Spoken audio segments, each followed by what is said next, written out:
good to be back with you, experts. Reminding you of what we were looking at yesterday in our lesson.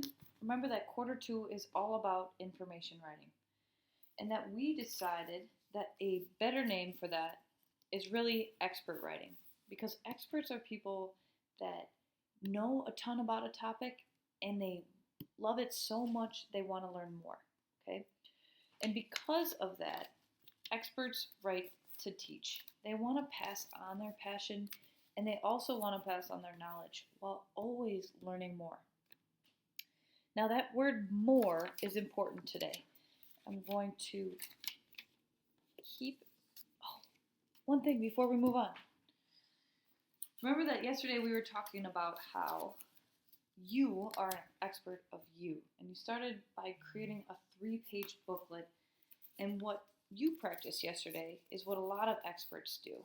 And when experts write, they do 3 steps.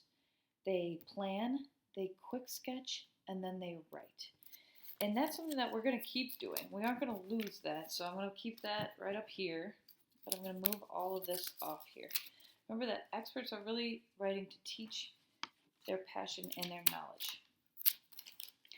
So remember that because you're so passionate and knowledgeable, that you really, as an expert, know more than you think. Okay. Sometimes it can feel a little hard to get at that information. So I want to teach you a new strategy today. And what I want to teach you today is that, what I want to teach you today is that experts think of questions that people will ask, and then they answer them. And that can help them to add to their writing. And the way that can help them is that they can add the answers to those questions right into their writing. Okay, I want to show you how I do this, and it's going to be some review 6th graders, because these are not unfamiliar questions for you. But the ones that really help me are the 5 W's plus an H, and that is who is involved, what is involved, where does this thing happen, when, why, and can we fit how on there? Oh, gotta do a little train move here.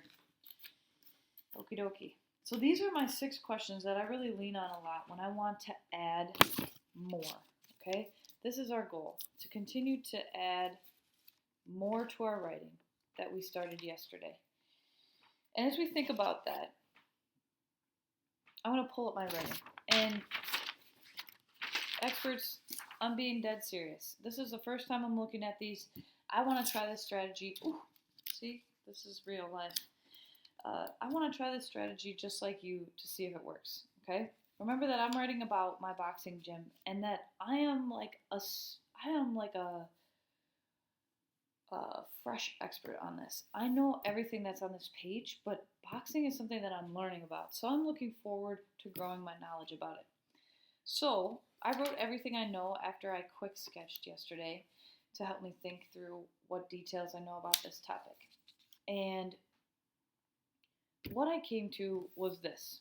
And it's okay, it's a good start. But I want to go deeper than this. So I'm going to take out some sticky notes, and I'm going to use my questions to help me grow my thinking. All right, so the question who, okay. Let me reread to kind of remind myself what this is all about, okay? This is a good strategy to get your head back in the game.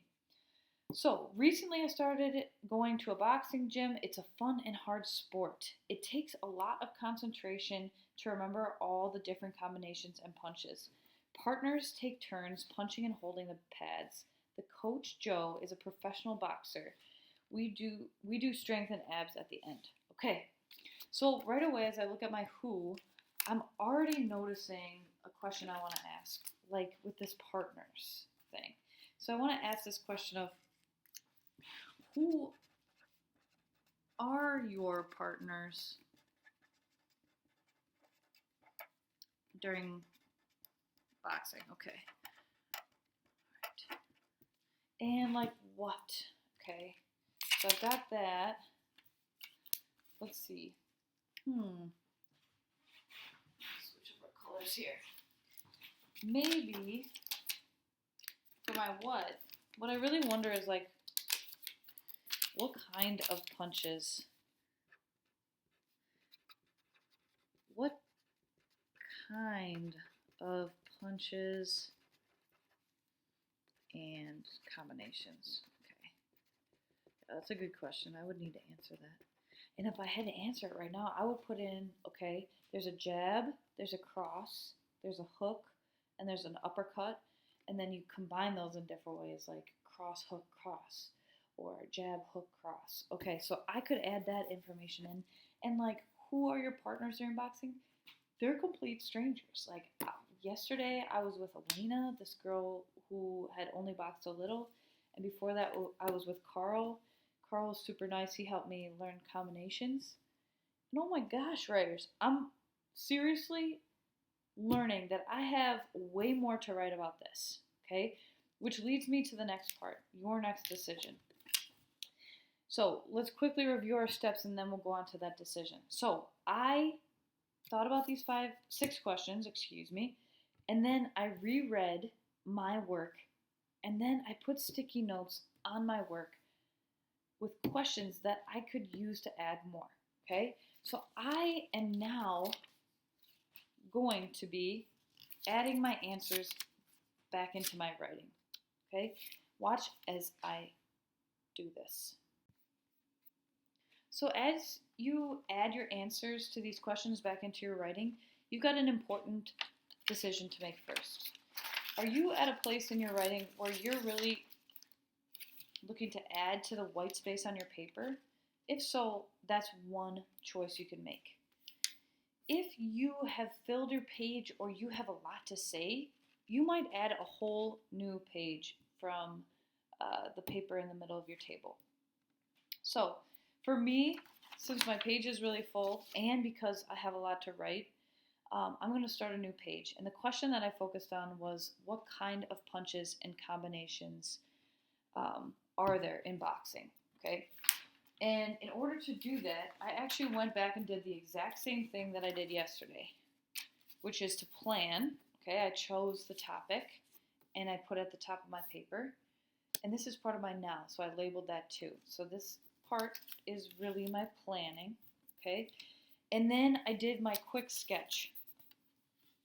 I first drew a body and labeled the places where each punch lands. So across here, jab, hook, uppercut. And then afterwards, after I'd done all this work, I thought, where do my punches land?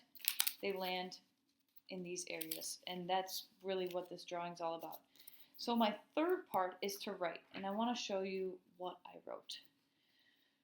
And really, truly, guys, I used so much of what I sketched to help me write. And I could write more easily and longer because of it. So there are 4 main types of punches: jab, cross, hook, and uppercut. A jab you throw with your left hand across your body. A cross is the opposite with the right. Hooks you throw with both hands at your opponent's sides. Uppercuts come from below and aim for the gut. Okay, so let me just remind you of all my steps all put together. First, I thought of questions that people will ask, and then I answered them. Okay, if you remember, I did that right here. I answered these questions.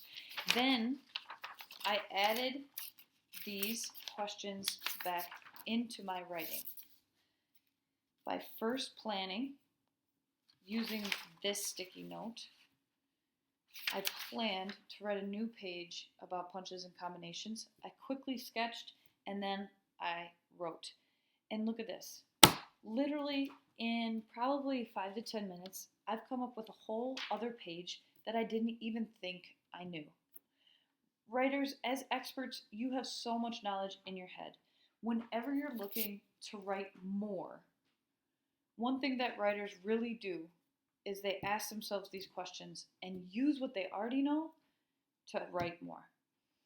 Now, as you go off to do this yourself, let me scurry and show you next steps for your work time, okay? Now, As experts who know more, you're going to be thinking of the questions that people ask. You have a couple options with this. You could switch your booklet with a partner, or you could do this by yourself. Decide that right now. If you're looking for a partner, quietly walk up to them and tap them on the shoulder and ask if they would like to be a partner when they're done with their video too. Then you are going to take 5 sticky notes from one of your teachers and put 5 questions across your partner's story or your story if you've decided to do it by yourself. So let's review that really quick. You are either going to switch with a partner to do this work or do it by yourself. And what you will do when you've decided that and partnered up or decided to work by yourself is put 5 questions on 5 sticky notes across their story. Check in with a teacher to get these sticky notes. When you have completed 5 sticky notes with 5 questions across your story or your partner's story, when you're done with this, keep watching. All right, so now that you are done with that, your next step is to add your answers back into your writing. And remember that your choice is between adding that info to your white spaces or adding a whole new page. This is an extra challenge. And remember that extra challenges make expert writers even stronger. I hope you choose to write a whole new page.